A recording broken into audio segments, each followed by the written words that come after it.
Hey trackies, welcome back to another video. Please remember to smash that subscribe button, hit the like button as well. That's how the video gets you the YouTube algorithm. Share the video if you care. I hope y'all care, so please share. And yes, sound off in the comment section below. Now this video is done in collaboration with Albert the Analyst. Albert the who? Analyst. Albert the Analyst. Whoop, whoop, whoop.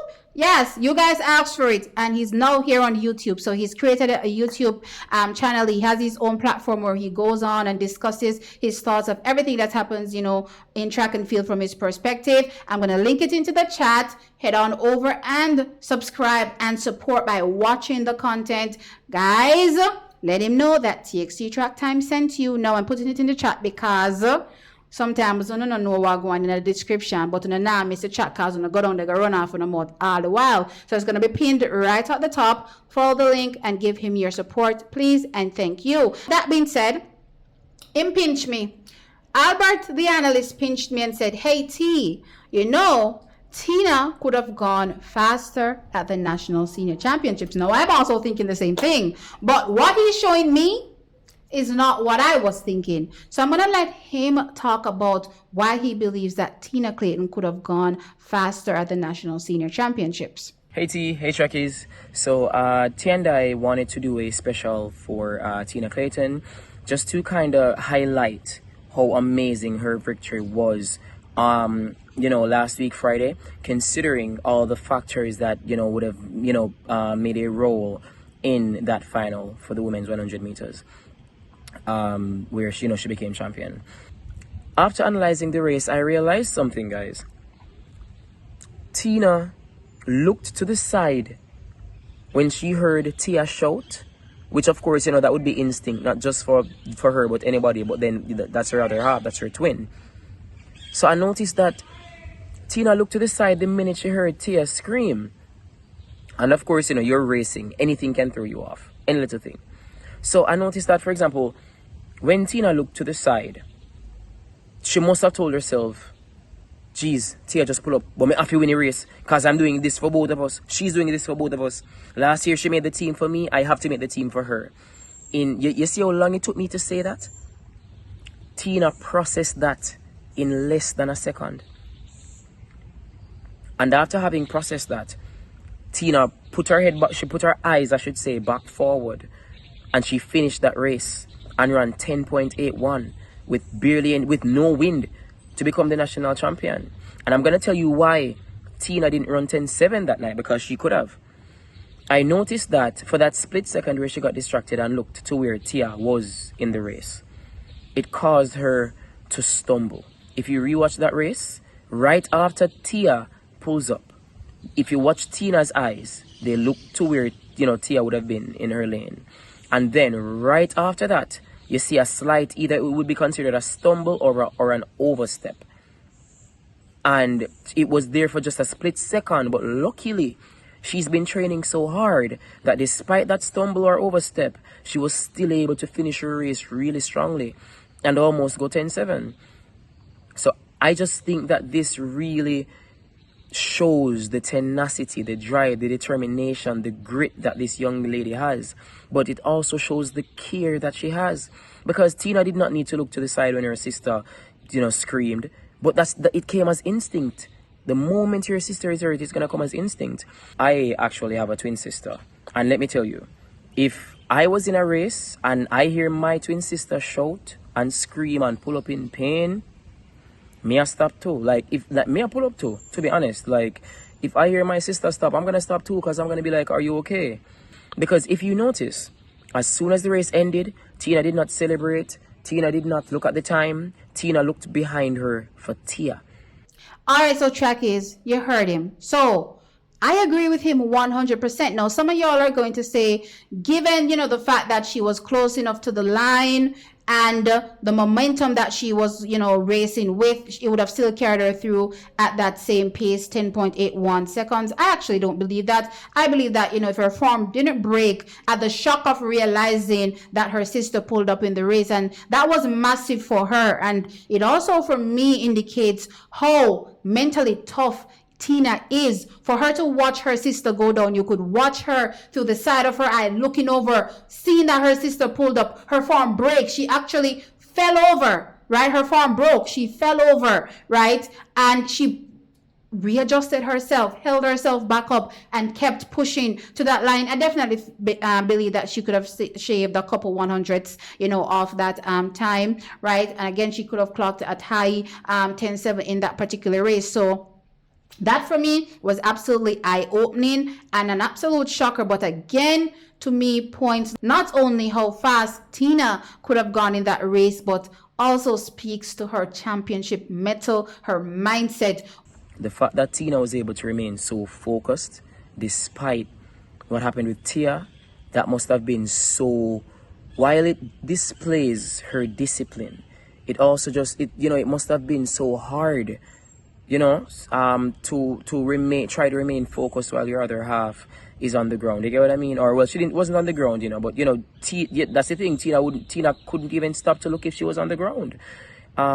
So the fact that she was able to remain focused, I was so thoroughly impressed. And something that I respected that Tina did, when she bent down and she saw her and Tia utter a few words to each other. And of course, Tina would have most likely confirmed that Tia will be okay. Tina got up and Tina walked out to the crowd and she did something like this. She was like, I am the one. And then the crowd went crazy. I love that so much, where her sister was hurt but Tina realized that I have a job to do. And so after confirming, of course, that her other half is okay, Tina got up and Tina greeted the crowd as the newly minted national champion. Listen, you see this girl? This girl, man. This girl is something special. I've been saying it for years, but I'm glad that she's proved to you that she's something special. Which, again, for me, highlights how much more room for improvement she will have in 2025, and why I believe that Tina Clayton is going to show up at the World Championships and be an absolute destroyer. Now, outside of what Albert highlighted to me, that Tina could have potentially, gone faster, it's crazy. Because it also, for me, highlights how much of a genius and a guru Stephen Francis is. Because, call me crazy, but a couple weeks before the National Senior Championships, I did do a video highlighting Tina and Tia. And I talked about their running styles. And I said, hey, Tina, for me, is a power sprinter. Like, I can feel all her power coming through the screen. That's it for me. But I feel like a lot of that is being lost in the track and not necessarily propelling her forward. Now, yes, I'm not a coach, child, or I'm not a sprinter or an athlete, so maybe I'm not using the correct terminology, but I'm sure you're understanding what I'm saying, right? It wasn't really propelling her forward. Imagine the shock of my life seeing Tina Clayton show up at the National Senior Championships bouncing like a ball. As if, oh my gosh, all that power that I was talking about that she has, that she was forcing down into the track, was now propelling her forward, right? And propelling her forward in such a crazy way that she won, right? Running a 10.81 seconds. That could have been a 10.7 performance if, she didn't have, that kind of hiccup in the race where watching her sister go down really threw her off. But track is, it even highlights for me the rate of improvement that we've witnessed in a short 2 weeks from Tina Clayton, again, under the guidance of the guru, Stephen Francis, in that short time frame. Remember, she went to the Racers Grand Prix, and it was that same power sprinter, Tina Clayton, that we were looking at. And you're trying to tell me that after that, Stephen went to work, and all of a sudden, we saw Tina show up a different version of herself. Then it starts to make me think, if Steve could have done that in 2 weeks, what do you think he's going to do in 2 months? What do y'all think he's going to do to her form and execution in 2 months? Ha! Yes, believe me, Tina Clayton is going to show up and absolute destroy you at the World Championships. And like I said in all my videos where I talk about her, you're just going to have to be faster than her to beat her. Because from a mental perspective, she's going to rise to the occasion and run her best race yet. And I believe her best race is to come. Now, I watched her at the Eugene Diamond League, and she kind of reverted into that same, power sprinter Tina. And she even talked about, her not executing the best race. Again, that's because I believe she kind of reverted into her old, running form, which is, again, most of that power going down into the track and not really flinging her forward. And we saw where Marie-José Talou in the race was able to really overhaul her in that race. And that wasn't something that I was expecting. Even if I take into consideration Tina coming off, the championships where she's probably now coming down off that high and not expecting her to go that fast. I was still expecting her, as I said, to be one challenging for second. I'm just going to be clear. And that's what I was thinking. And also not really see people run past her like a Marie-José Talou was able to run past her in that race. But again, she didn't execute the same way she executed in Kingston, and that is understandable. But as I said, given the 2 months and what we saw in just 2 weeks out of Tina Clayton from, look here, the MVP track club, Stephen Francis, 2 weeks, 10.81 seconds, bouncing like a ball, propelling from that, power that she was forcing down into the track. Now what are we going to see at the World Championships? I believe that Tina Clayton is showing up not only just a high 10.7 sprinter, but possibly mid 10.7 sprinter, one that will be challenging for not just a medal, but as I said, if you're no slower than her, hey, if you're slower than her, or if you go to the championship and you're as nervous as a wreck and you're not able to execute your best race, Tina will be there,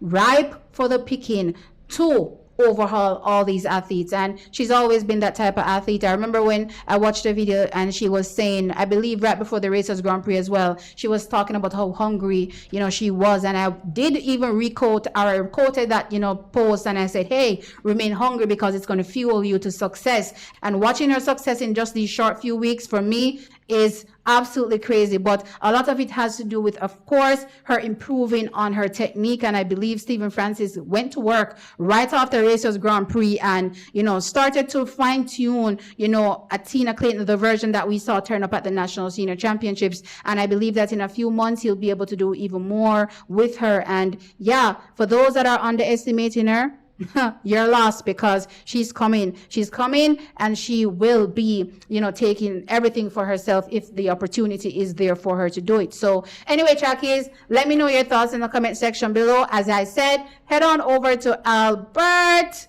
the Analyst page, and give him a subscribe, and also like the content, watch the content, right?